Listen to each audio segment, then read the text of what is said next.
So hi ఈరోజు మన topic వచ్చేసి వాట్సాప్ సెక్యూరిటీ. వాట్సాప్ సెక్యూరిటీలో మనము జస్ట్ ప్రైవసీ ఓపెన్ చేయండి. ప్రైవసీ ఓపెన్ చేసేస్తే మీకు అక్కడ కాల్స్ అనే ఒక ఆప్షన్ కనిపిస్తుంది.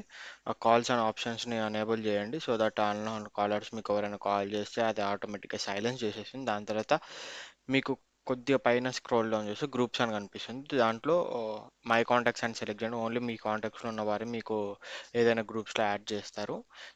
దాని తర్వాత కిందికి వచ్చేసి అడ్వాన్స్ ఆప్షన్లో రెండు ఆప్షన్స్ ఉంటాయి. అవి రెండు ఎనేబుల్ చేసేస్తే మీ కాల్స్లో లేదంటే ఏదైనా లింక్స్లో క్లిక్ చేసిన మాట్లాడినప్పుడు మీ ఐపీ అడ్రస్ షేర్ కాదు. లాస్ట్లో మెయిన్ థింగ్ అకౌంట్ సెక్యూరిటీ గురించి టూ స్టెప్ వెరిఫికేషన్ అనే ఆప్షన్ని ఎనేబుల్ చేసేస్తే మీతో లాగిన్ అయిన టైంలో మీకు టూ స్టెప్ వెరిఫికేషన్ అనే ఒక కోడ్ వస్తుంది. దాన్ని మీరు ఎంటర్ చేస్తే మీకు లాగిన్ ఆప్షన్ చూపిస్తుంది. సో దీ ఫోర్ స్టెప్స్ మీకు వాట్సాప్ సెక్యూరిటీలో చాలా ఇంపార్టెంట్. హ్యాక్ కాకుండా స్పామర్స్ నుంచి హ్యాకర్స్ నుంచి సెక్యూర్ చేస్తాయి. Thank you.